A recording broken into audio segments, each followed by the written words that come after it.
The second lesson, Matthew 26, verses 6 through 25, the betrayal.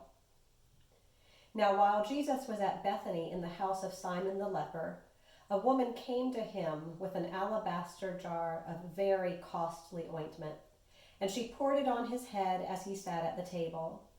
But when the disciples saw it, they were angry and said, "Why this waste? For this ointment could have been sold for a large sum, and the money given to the poor." But Jesus, aware of this, said to them, "Why do you trouble the woman? She has performed a good service for me. For you always have the poor with you, but you will not always have me. By pouring this ointment on my body, she has prepared me for burial.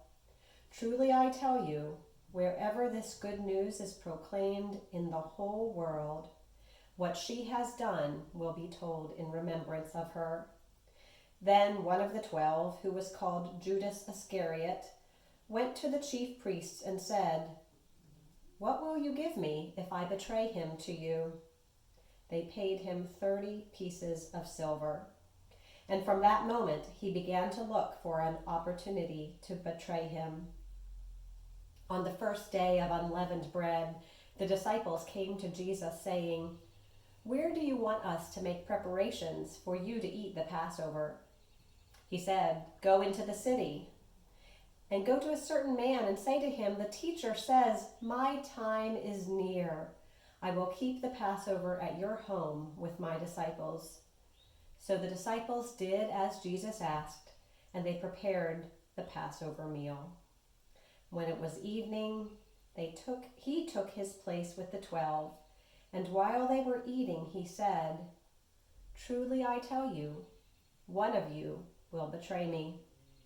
And they became greatly distressed and began to say to him one after another, "Surely not I, Lord."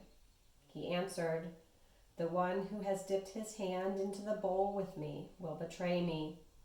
The Son of Man goes as it is written of him, but woe to that one by whom the Son of Man is betrayed.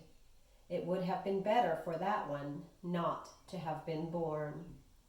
Judas, who betrayed him, said, "Surely not I, Rabbi." He replied, "You have said so."